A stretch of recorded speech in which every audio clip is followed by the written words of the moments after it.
বর্তমানে হামিস্টার কম্বাটের টোকেনগুলো বাইন্যান্সে নিতে গেলে যখন আপনারা ডিপোজিট অ্যাড্রেস মেমো অ্যাড্রেস দিয়ে সাবমিট করতেছেন সবারই কিন্তু এখানে রিকোয়েস্ট প্রসেসিং দেখাচ্ছে। গতকালকে থেকে কিন্তু অনেকে এটা ট্রাই করতেছেন কিন্তু এই সমাধানটা করতে পারতেছেন না।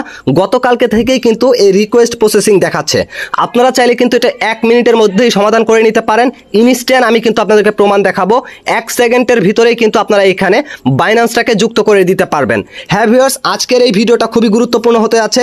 যারা বাইন্যান্সে আপনাদের এই যে হামিস্টার কম্বাটের টোকেনগুলোকে ডিপোজিট করার অ্যাড্রেসটা সাবমিট করতে পারতেছেন না, সাবমিট করতে গেলেই যাদের এইখানে রিকোয়েস্ট প্রসেসিং দেখাচ্ছে তারা কিভাবে করে এখানে সাবমিট করবেন ভিডিওটা অবশ্যই মনোযোগ সহকারে দেখবেন। ওপেন করি, ওপেন করার পরে এখান থেকে ইয়ারড্রপ অপশনে চলে যাই। এইখান থেকে আপনারা দেখতে পারবেন উইথড্র অপশন আছে। এখানে দেখতে পাচ্ছেন অলরেডি কিন্তু আমার বাইন্যান্সটাকে আমি কানেক্ট করে নিয়েছি। তো এইখান থেকে এখন আপনারা যারা এখন পর্যন্ত বাইন্যান্সটাকে কানেক্ট করতে পারতেছেন না, রিকোয়েস্ট প্রসেস দেখাচ্ছে, তাদের সমস্যাটা কোথায়, কিভাবে করে সমাধান করবেন। শুরুতে আপনার কাজ হবে, আপনারা এইখানে দেখতে পারবেন এখানে লেখা আছে রিসেট উইথড্র অপশন। এইখানে আপনাদেরকে ক্লিক করতে হবে। আপনার যদি টন কিপার অথবা টেলিগ্রাম কানেক্ট করা থাকে তাহলে অবশ্যই কিন্তু আপনাদেরকে এখান থেকে রিসেট উইথড্র অপশনে ক্লিক করতে হবে। যদি আপনাদের বাইন্যান্স থাকে তাহলে কিন্তু আপনারা রিসেট করবেন, আর যদি বাইন্যান্স না থাকে, বাইন্যান্সে যদি নেওয়ার প্রয়োজন না হয় তাহলে আপনার টন কিপারে যদি নেওয়ার ইচ্ছা থাকে তাহলে টন কিপারটাই সিলেক্ট করে রাখবেন। আর যদি আপনি চান না টন কিপার থেকে আমি এখান থেকে টেলিগ্রাম ওয়ালেটে নিব তাহলে এখান থেকে রিসেট করে দিয়ে টেলিগ্রামটা সিলেক্ট করবেন। যদি আপনি বাইন্যান্স করতে চান তাহলে অবশ্যই আপনাকে এখান থেকে রিসেট উইথড্র অপশনে ক্লিক করতে হবে। রিসেট উইথড্র অপশনে ক্লিক করার পরে ঠিক এরকম একটা ইন্টারফেস আসবে। এখান থেকে reset and choose another option, এটাতে ক্লিক করতে হবে। আমি কিন্তু একবার রিসেট দিয়ে দিয়েছি, তারপর আপনাদের জন্য রিস্ক নিয়ে এটাকে রিসেট করে আবার এখানে সাবমিট করব, দেখি কি হয়। তো যাই হোক, এখানে রিসেটে ক্লিক করে দিলাম। তারপরে এরকম একটা ইন্টারফেস আসবে, এখান থেকে ওকেতে ক্লিক করতে হবে। ওকেতে ক্লিক করলে আপনারা দেখতে পারবেন এখান থেকে আমার বাইন্যান্সটা ছিল সেটা কিন্তু এখান থেকে ডিসকানেক্ট হয়ে গেল, টিকমার্ক ছিল সেটা কিন্তু সরে গেল। আপনাদের যদি টন কিপার অথবা টেলিগ্রাম থাকে সেটা কিন্তু সরে যাবে। তারপরে এখন কি হবে, এইখান থেকে আপনাদেরকে বাইন্যান্সে ক্লিক করতে হবে। বাইন্যান্সে ক্লিক করে দেওয়ার পরে এখান থেকে ইয়েস আই হ্যাভ ইট এইখানে ক্লিক করতে হবে, আমার বাইন্যান্স অ্যাকাউন্ট আছে। তারপরে ঠিক এরকম ইন্টারফেস আসবে, এখান থেকে ডিপোজিট অ্যাড্রেসে ক্লিক করতে হবে। তারপরে সরাসরি আপনাদেরকে যেতে হবে বাইন্যান্সে। বাইন্যান্সে যাওয়ার পরে এখান থেকে ডিপোজিট অপশনে চলে যেতে হবে। অপশনে যাওয়ার পরে এখান থেকে HMSTR লিখে সার্চ করতে হবে। সার্চ করে দেওয়ার পরে এখান থেকে টন কয়েন সিলেক্ট করতে হবে।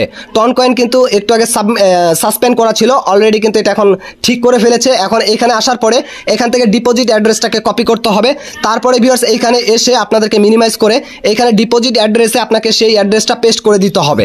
এখানে দিতে হবে ডিপোজিট অ্যাড্রেস। আর এইখান থেকে এখন আপনাদেরকে চলে যেতে হবে আবার এখান থেকে মেমো অ্যাড্রেসটা যে আছে এটাকে কপি করতে হবে। কপি করার জন্য এই যে অপশনটা এটাতে ক্লিক করতে হবে, যে দেখুন আমি কপি করে নিলাম। তারপরে এখন এখান থেকে এখানে এসে মেমোতে গিয়ে আপনাদেরকে এই যে মেমো অপশনটা এটাকে আপনাদেরকে এখানে পেস্ট করে দিতে হবে। তারপরে দেখুন এখানে এখন সেভ অ্যান্ড চুজে যদি ক্লিক করি সেকেন্ডের ভিতরে কিন্তু সাকসেসফুল হয়ে যাবে। এই যে দেখুন সাকসেস কিন্তু হয়ে গেল। এবং এখান থেকে থ্যাঙ্কস অপশনে আমাদেরকে ক্লিক করতে হবে। থ্যাঙ্কস অপশনে ক্লিক করে দেওয়ার পরে এখান থেকে দেখুন request to Binance was send কিন্তু চলে গেল, মানে এখানে কানেক্ট হয়ে গিয়েছে, টিক মার্ক হয়ে গিয়েছে। আমি যদি ব্যাক করি তাহলে দেখতে পারবেন এখান থেকে বাইন্যান্সটা কিন্তু আমার টিক মার্ক চলে আসলো। এখন এখান থেকে আমাদের কি হবে, আজ মানে এটা 13 তারিখ থেকে শুরু হয়েছে, এটা কিন্তু আমাদেরকে 21 তারিখ পর্যন্ত মেবি, এখানে দেখি টাইমটা, এই যে টাইমটা দেখতে পাচ্ছেন 13 তারিখ থেকে শুরু হয়েছে। আপনারা কিন্তু 21 তারিখ 8টা UTC টাইম পর্যন্ত এই ডিপোজিট অ্যাড্রেসটা এখানে সাবমিট করতে পারবেন। সেটা বাইন্যান্সের হতে পারে, টেলিগ্রামের হতে পারে, বাইবিটের হতে পারে। এটা কিন্তু আপনাদের টাইম থাকবে 21 তারিখ 8টা UTC টাইম পর্যন্ত। আর যদি আপনারা 21 তারিখ 8টা UTC টাইমের পরে যদি এটা ট্রাই করেন তাহলে কিন্তু আর করতে পারবেন না। তো অবশ্যই 21 তারিখের আগে এটা কিন্তু আপনারা করে নেবেন। করে নেওয়ার পরে আপনারা যখন এখানে সাবমিট করে দিবেন আপনার এখানে কিন্তু 21 তারিখের পরে আর আপনারা করতে পারবেন না। তারপরে কি হবে, এখান থেকে 24 তারিখ 18টা UTC টাইমের মধ্যে আপনার এই বাইন্যান্সটা কিন্তু কনফার্ম হয়ে যাবে, মানে এখানে কনফার্ম হয়ে যাবে। এটা যেহেতু দিয়েছেন এটা কনফার্ম তারা নিয়ে নেবে, তারপরে কিন্তু টোকেনটা আপনার এই বাইন্যান্সে তারা দিয়ে দিবে। আশা করি আপনারা বিষয়টা